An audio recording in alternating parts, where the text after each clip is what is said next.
The settlement pertains to how the National Association of Realtors has changed its rules for how realtors have to do their job. This is not a law change. I think that this settlement, as some editorial here, has made things less transparent. People love to say that the customer is always right, but the full quote is the customer is always right in the case of taste.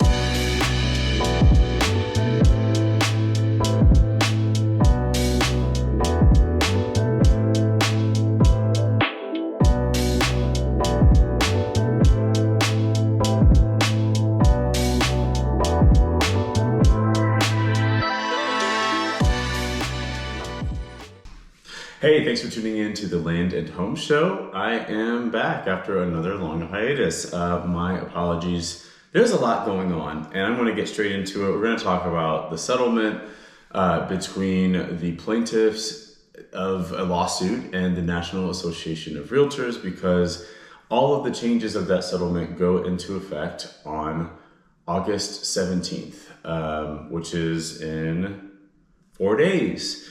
And it affects any and everyone involved in the transaction for buyer side, seller side, all realtors, everything is affected. But the changes may not be the changes that you think they are, because there's just a lot of confusion. There will probably be a lot of confusion, and I'm just here to give some high level clarity. So you at least have a good starting point to then ask questions in your various markets and to the realtors that you are working with, to lenders if you're on the buyer side, et cetera, et cetera. So how did we get here? I think this is a classic case of process breakdown. It happens in any place where there's a system. And in a system where decisions are made or outcomes are produced, there are people who are bad at explaining the process. There are also people that are not interested in the process, think that they know more than the person explaining. And I think this is the result. This settlement is a combination of both of those dynamics. There are some bad actors that are realtors, just like any profession. There are bad people in those professions. And then there are consumers who have a lot of bad information. Sometimes they're well-meaning. Sometimes they have a lot more hubris than anyone cares to point out.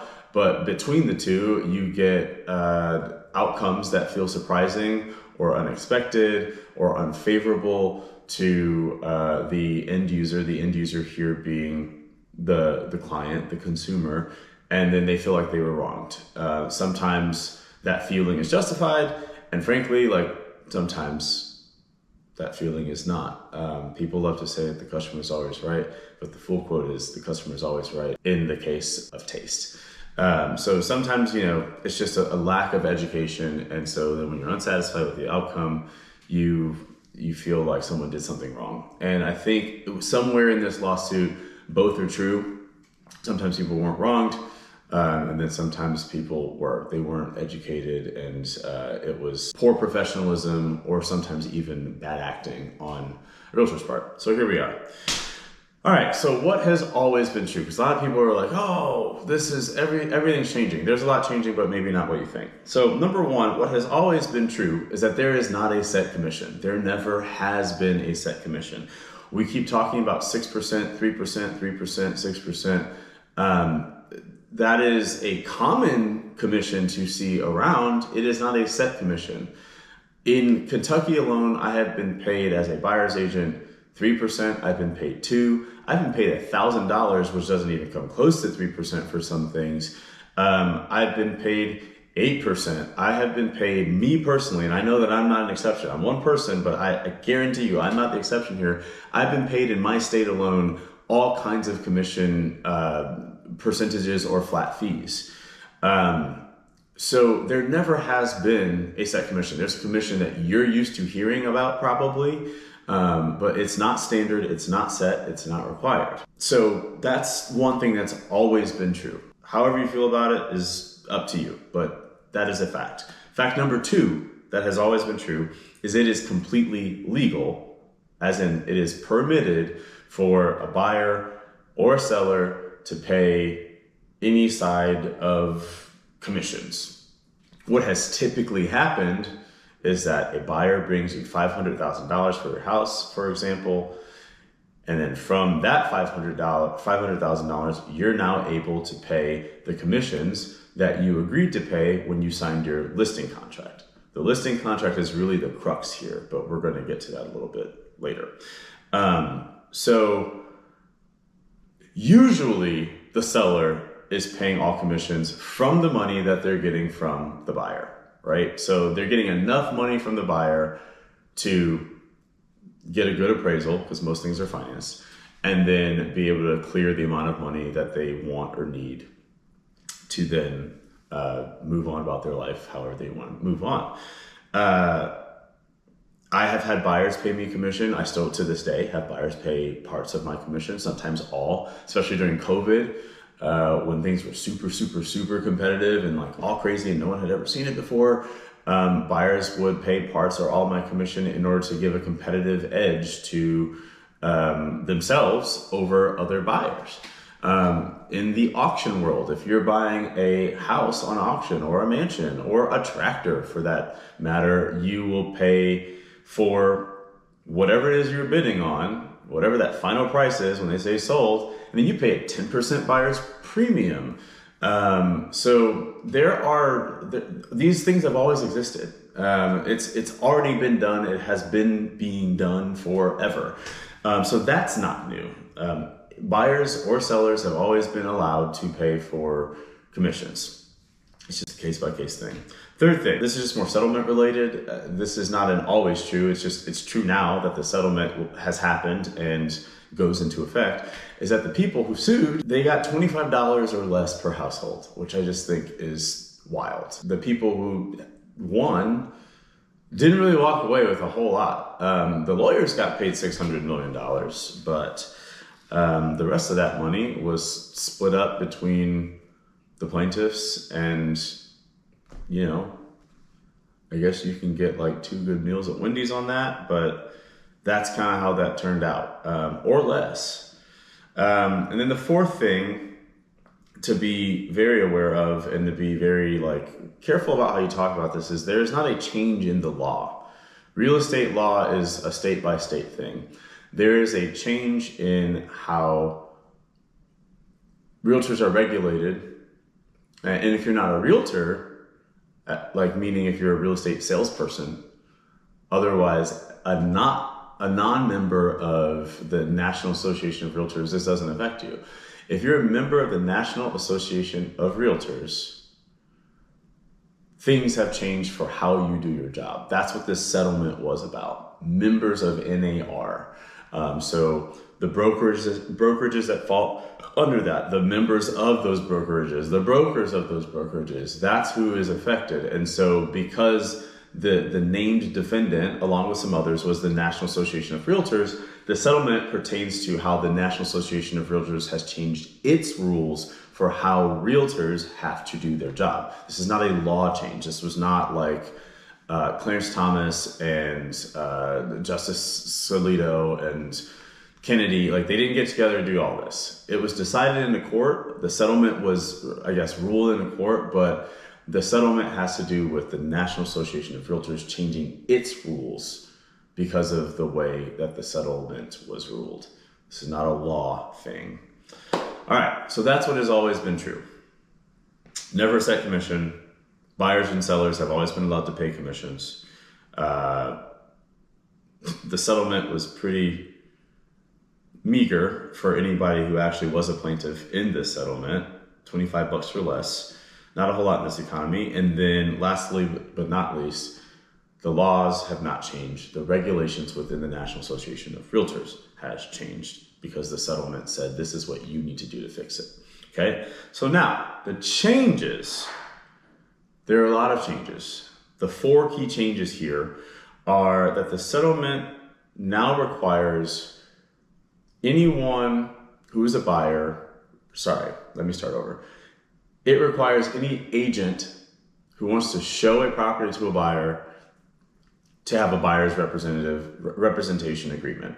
That is now a requirement. It is a part of compliance, meaning if I break that rule enough times, so once, and get caught, I owe money to, I don't even know where the money goes, but I get fined. I don't know how the money is used, but I get fined for not having that buyer's rep agreement. So what that means for you is if you're looking to buy a house, you're going to hear a lot of realtors asking you to sign a piece of paper about being their buyer's representative. Now, the terms of that paper may change from MLS to MLS, from state to state, because some people have statewide documents and some people have MLS specific documents, whatever. But in order to be in compliance and not spending hundreds or thousands of dollars from penalties, I have to now ask you as the buyer to sign this piece of paper that says I represent you for you to see a house. I'm not being reductive here. Like this is it. To see a house for someone who you otherwise have no relationship with. I know a lot of you are just really used to calling up on Zillow like, hey, show me this house. Don't know if I want to buy it. Don't know if I'm ready. Don't know if I can afford it, but I'm really curious about the house. Can I see it? Not generally how I operate, but people have operated that way for a long time. In order to see that house now, most agents that are professional full-time agents will be like, okay, do you have representation? Which has always been a question. And B, if you don't, and you're calling me to show it to you, I need you to sign a piece of paper now. That is one big change in like just day-to-day business now. The second key change is going back to this idea of the listing contract. When you as a seller decide that you want to list with ABC brokerage, you sign an agreement. They represent you to sell your house. The old way, when you had this agreement, is, hey, let's agree on how much money out of the proceeds I'm going to spend to compensate you and the buyer's agent. Let's call it 8%. All right, great. We've agreed 8% is what you're going to spend for all realtors involved when the property closes, when you actually get money from the buyer. Okay, fine. It is then the listing broker's job or prerogative to figure out how that 8% is split. Is it split 4 and 4? 4 for their side, 4 for the buyer broker side? Is it 6-2? Is it whatever? That's how the old way used to work. The new way is that now a seller can do the old way, but now they also have the option of saying, you know what? I want to give you 6% and I want to only then offer 2% for whoever brings a buyer. I'm still spending 8, but now I'm determining as the seller how it is split. That is a new option. There has always been the option to say, I don't want to offer anything. Always been the option. You might not find a lot of brokerages that have historically wanted to do that because the whole idea of clear compensation and cooperation was that if I'm the broker, we're going to list the property, but we're also going to to list with us. We have to be able to offer some amount of commission to the person or to the realtor that brings the buyer and gets them through the due diligence and all of that kind of stuff. So now it's, hey, you can do it the old way. You can let your broker decide how to split up whatever number you come to for what those commissions will be. Or you can say, I want to give you this amount of money and then I will offer that you can split it yourself. I want to offer this amount of money directly to the buyer's broker. Or I don't want to pay anything to any buyer's broker. Okay, that's fine. It's your prerogative. But the main new option there is the seller can now decide how they want to split whatever funds they want to use from the proceeds of the buyer giving them money for their home. The third key change. If a seller is offering any kind of commission, so if say you're the seller and you are going to offer commissions to your listing broker and the buyer's broker, the buyer commission cannot be published anywhere. And this one really gets me because maybe like 2 years ago, maybe 3, maybe 4, COVID time really gets me screwed up. But there was a new regulation that made all the buyer's commissions public. I don't know if you recall seeing that change because a lot of people use Zillow, but you would see buyer's compensation, whatever the percent was. That was a regulatory change to make things more transparent. I think that the settlement, as some editorial here, has made things less transparent. And it's not just less transparent for the consumer, it's less transparent for me and anybody else who works with buyers. Because I can't see it even on the MLS. I can't see it on like some private side. I can't see it on Zillow. I can't see it on anything that the MLS pays for to syndicate to, such as Zillow, Realtor.com, Trulia, all those places. I can't see it on any of our showing applications. Anything that is connected to where we input listings so that all of those sites can pick that information up and spread it out into the world, or where we input a listing for some piece of technology to make it easier for you to say, yes, you can see my house at 5, or no, or I want to reschedule.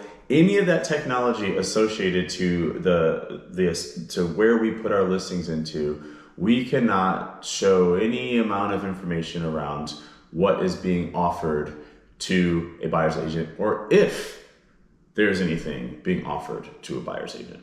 So we'll get to aftermath later, but pretty crazy stuff. It's made things more opaque, for lack of better words. And then the fourth thing is that there's more pieces of paper for everyone. There's more pieces of paper for buyers. There's more pieces of paper for sellers. There's more pieces of paper for brokers. There's more pieces of paper for agents. In some states, brokers and agents are one and the same. In our state, they're not. Agents are different than brokers, require a different set of criteria and education, etc. But there's a lot more paper for everybody, literally for everybody. So those are the key changes. You have to have a buyer's representation agreement now, like it is required. Sellers can elect to go the old way for if they're wanting to compensate both agents through the proceeds that they get from the buyer, or they can decide to pay the listing broker and then pay a different fee to the buyer's broker, meaning they essentially say, this is the number I want to choose, I'm going to divvy it up the way I want, like the way you might in a will or a trust or something. If there is a commission offered from the seller, there's no longer any public information or even any internal information that is allowed to be put out there as to what a buyer's representative might get. And then fourth is there's more bureaucracy now. So those are the 4 key changes wrapped up.